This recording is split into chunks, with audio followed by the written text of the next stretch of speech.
Greetings. I am Mark Winton from the Department of Criminal Justice at the University of Central Florida, and my presentation is titled Using Violentization Theory to Explain Sex Crimes During the Bosnian Genocide.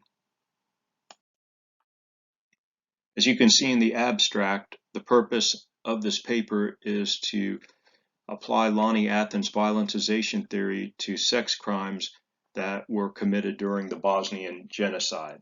And Lonnie Athens created violentization theory to address the process of how an individual becomes a violent and dangerous person.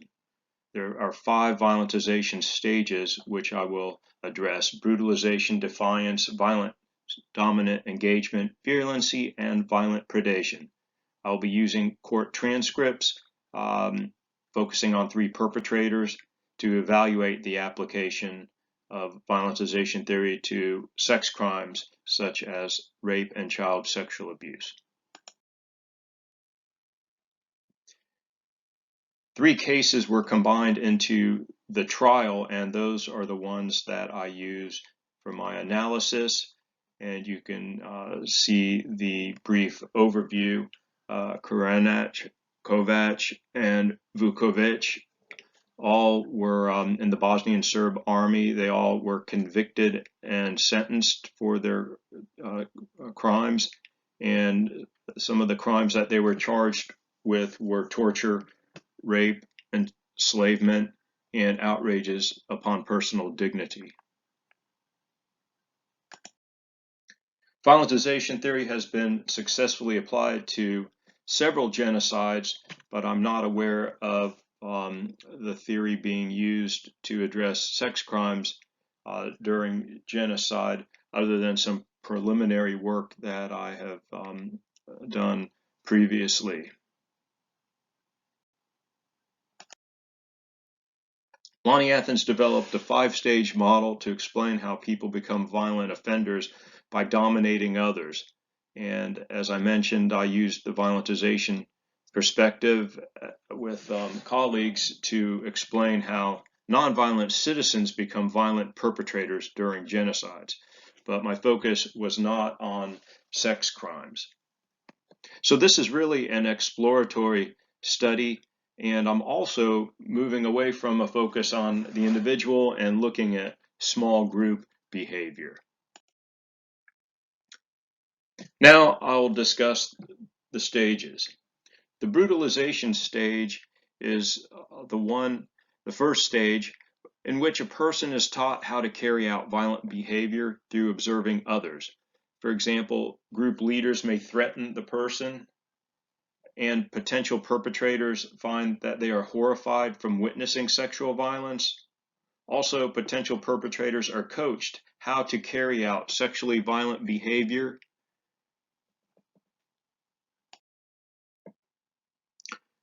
The second stage, defiance, consists of the presentation of a belief system that supports violent behavior. For example, the perpetrators define a specific group as an appropriate target for sexual assault, and the leaders present situations where sexually violent behavior is encouraged, and potential perpetrators make the decision that they will use sexual violence in the future.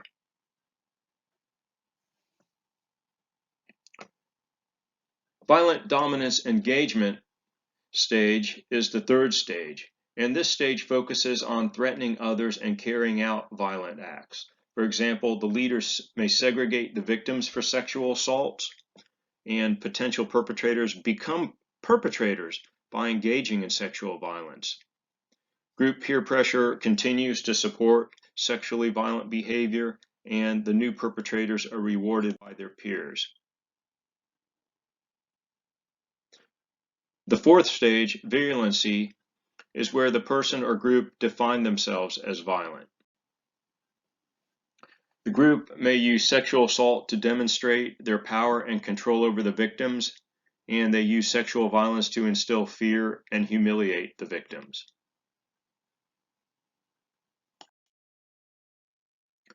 The fifth stage, the violent predation stage, was added to account for extreme group violence during genocides. For example, this is where groups engage in torture and sadistic behavior, mutilation of bodies, sexual trafficking and slavery, and homicide. Lonnie Athens also developed the idea of the phantom community, which is a sounding board that people use to make sense of themselves and their situations. And this concept can also be applied looking at how these perpetrators as individuals and as groups supported and engaged in sexual violence.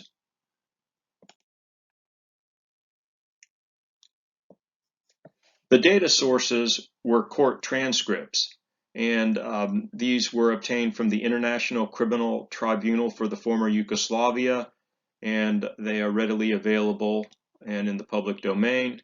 And I selected these cases based on the documentation of sexual violence.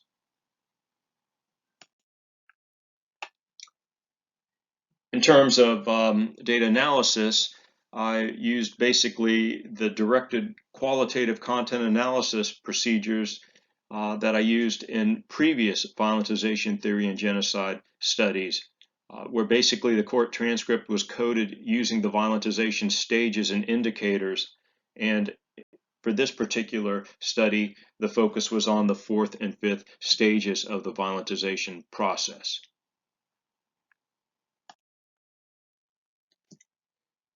Now looking at some of the results.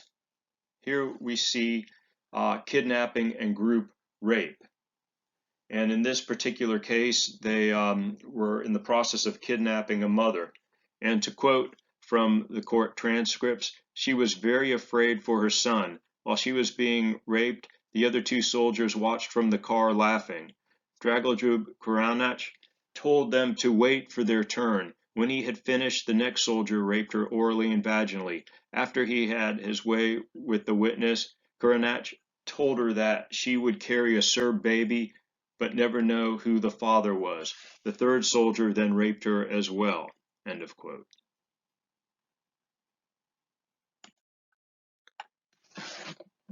Here is a situation of enslavement and child sexual abuse.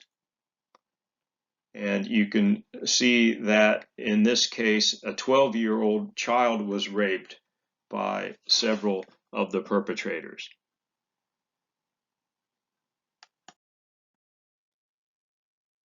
Continuing discussion of enslavement and child sexual abuse, quote, alleges that FWS 75 and AB were detained in Radomir Kovac's apartment, during which time they had to do household chores and sexually please soldiers, including Radomir Kovac.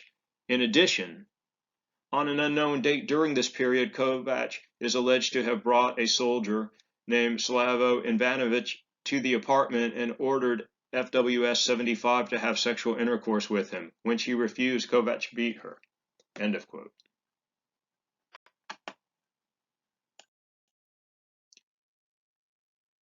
Here is a situation where the perpetrators humiliated the victims, basically, and to quote from the transcript, FWS 75, FWS 87, AS, and AB, these are all witnesses, I would add here, were forced to take off their clothes and to dance naked on a table while Kovac watched them.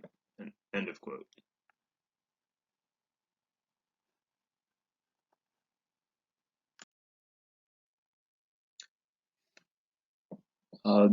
Here's some additional information regarding child sexual abuse.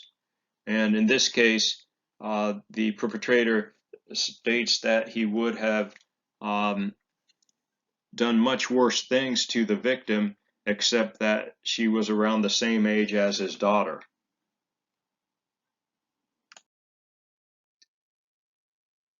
And a situation of enslavement here, and quoting from the court transcripts and referring to several of the witnesses, quote, during that time he had complete control over their movements, privacy, and labor. He made them cook for him, serve him, and do the household chores for him. He subjected them to degrading treatments, including beatings and other humiliating treatments, end of quote.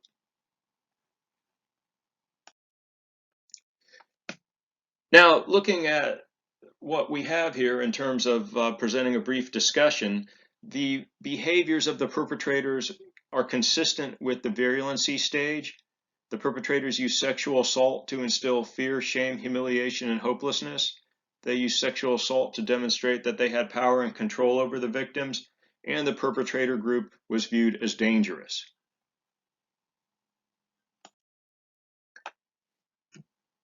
The behaviors of the perpetrators are also consistent with the violent predation stage. The perpetrators engaged in torture and sadistic behaviors. They participated in sexual trafficking and slavery. Forced pregnancies were used as a strategy for ethnic cleansing, and much of these extremely violent behaviors were carried out by organized groups of men that supported one another. Certainly, there are limitations with this exploratory study. First, only 3 cases are presented, and they were specifically chosen due to the sexually violent content present in the court transcripts. Second, secondary data is used. In the ideal situation for this research, I would be able to actually interview the perpetrators, and that's not really possible. Third, male sexual victimization is not addressed, and in other court cases I've reviewed, there have been cases of sexual assault of males. And fourth, the complete violentization process is not presented in this study. In other words, it would be beneficial to try to trace the all 5 stages. Conclusion. Violentization theory can be used to explain how group sexual violence occurs during genocides. The perpetrators in the study engaged in sexual humiliation, sexual assault, sexual slavery, and used forced pregnancies as a method of ethnic destruction. Future research might focus on integrating violentization theory and these findings with criminal profiling theories and methods. Also, taking a closer look at serial sexual assault and homicide research. Additionally, assessment of paraphilia such as pedophilia, sadism, voyeurism, and exhibitionism may be addressed. And finally, one may discuss methods of early intervention and prevention. Thank you all very much. Please feel free to email me at mark.winton@ucf.edu. That's mark.winton@ucf.edu. Any comments, questions, feedback, if you'd like any copies of my paper or presentations. Thank you.